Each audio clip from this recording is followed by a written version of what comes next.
story. A group of demonstrators in Marietta took part in a nationwide protest movement against the policies of the Trump administration this afternoon.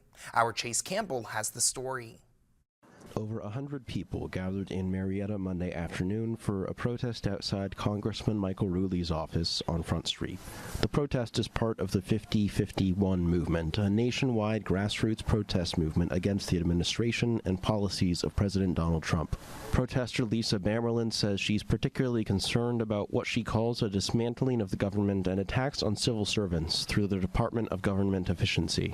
Bamerlin says she hopes their protest and others across the nation draw attention to these concerns and encourage Congress to act. We'd like them to listen. We'd like them to take action and to actually look and see what's right for this country.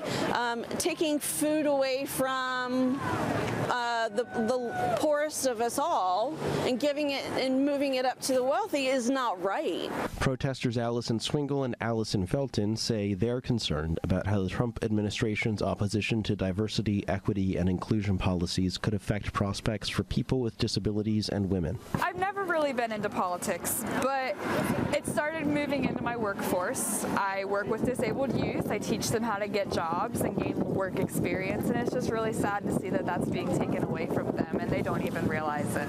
Women are facing battles that we haven't had to fight in close to 50 years, even though it's been an ongoing fight. And we are losing power and we are losing momentum working towards what is right and working towards our future and the equality that we deserve. We reached out to Congressman Michael Rulli for a reaction to the protest, but have not received a reply. Washington County Republican Party Chair Joe Durkin says that though everyone may not be happy with the influence the Department of Government Efficiency and its leader Elon Musk are having on the government, it's within the president's purview to allow them to exercise that influence. The president can do that. They just don't like it. They talked about it during the campaign trail, so when they say we didn't elect Elon Musk, well, no, but everyone on the campaign trail knew this was part of the plan. So a lot of voters voted for this and Doge.